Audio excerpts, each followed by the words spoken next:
Scan for Sovi and straight A's only. Let's go!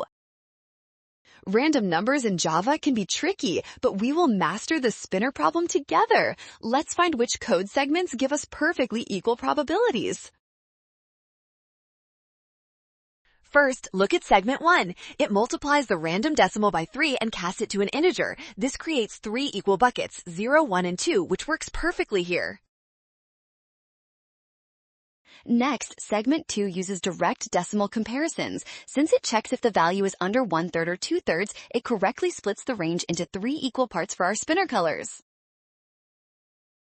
Segment 3 fails because separate if statements allow the result to be overwritten, ruining the equal probability needed for a fair game.